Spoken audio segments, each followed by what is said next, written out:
Hey everybody, I just want to give you this is just pretty much for information. This morning I decided to take the COVID-19 test here in Houston. I went to the website. It was pretty simple. It had about 20 questions. If you have any symptoms, your name, your cell phone number, your address, if you have insurance, if you don't have insurance, what ethnicity are you, how much you make, and some of these questions you can opt out not to answer.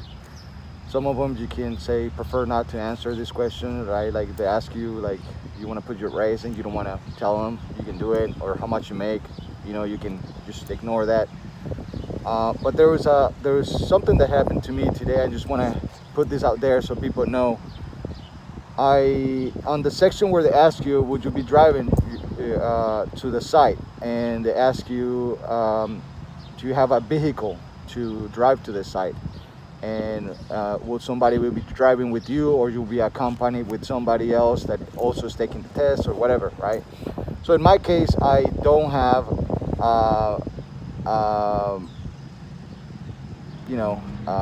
another means of transportation for now. My car is actually needs a water pump, and I can't drive it that much.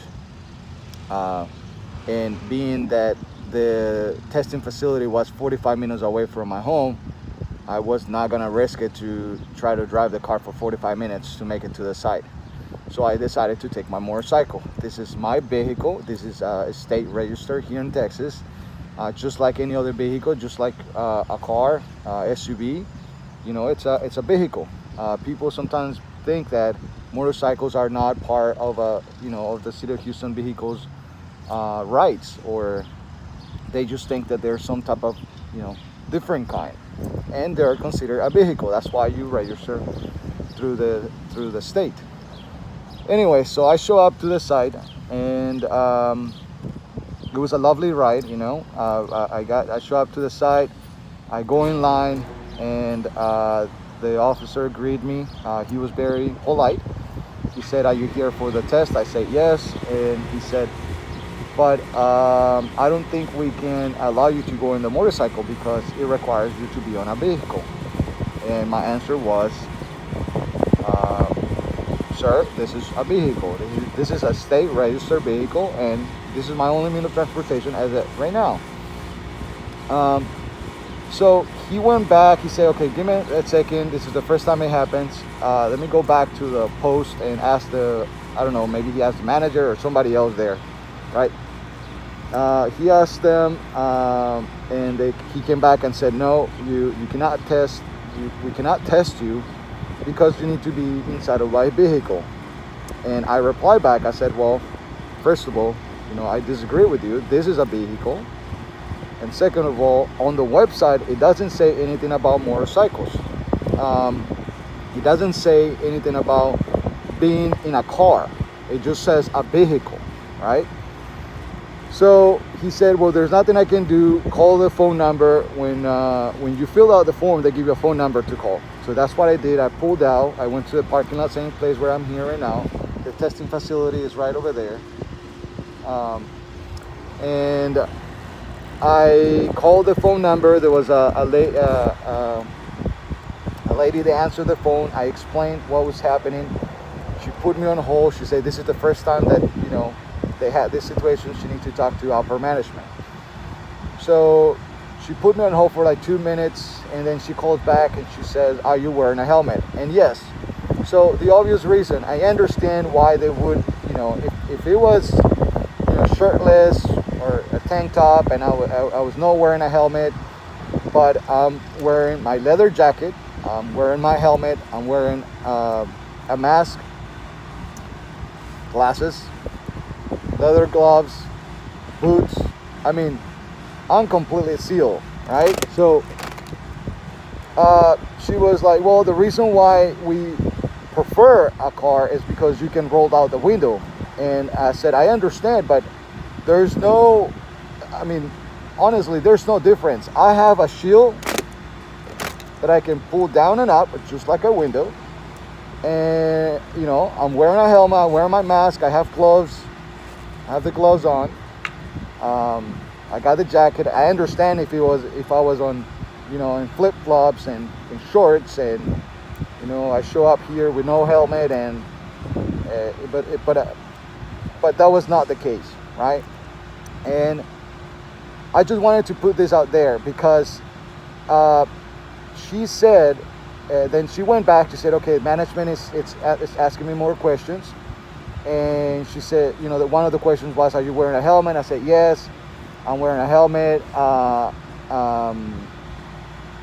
You know, I have the full side on, the full thing, the jacket, you know.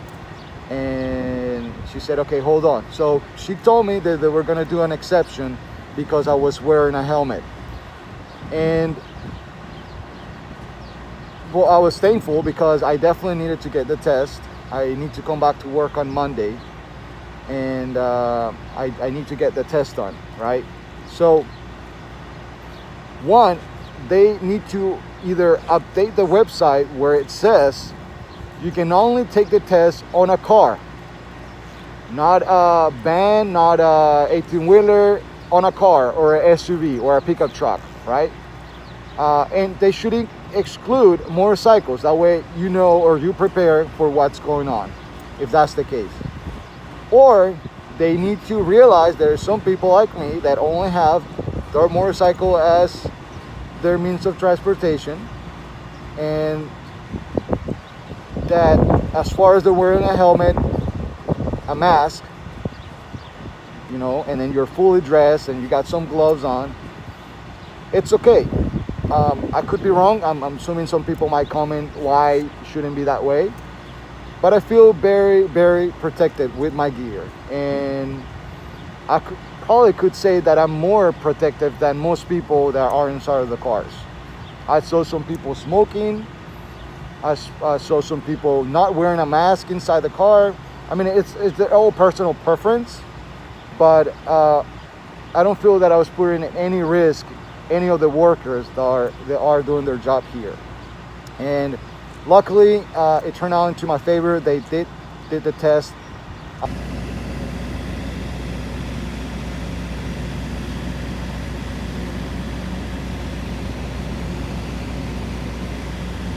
I had my shield down all the time. They were asking me the questions. I showed them my ID. The lady said, pull the visor up. You know, I put down my mask down. They insert the testing tube, and that's it. I was out in less than 10 minutes. So I just want to put this out there so people know what's going on in regards of taking a test on a motorcycle. And if they're not going to allow it, they need to be more clear on the website so people can make plans before they can come to the site, especially in my case where it was a 45-minute drive from my house. So, but that's it. Thumbs up if you like, and comment whatever you feel you want to comment on the box below.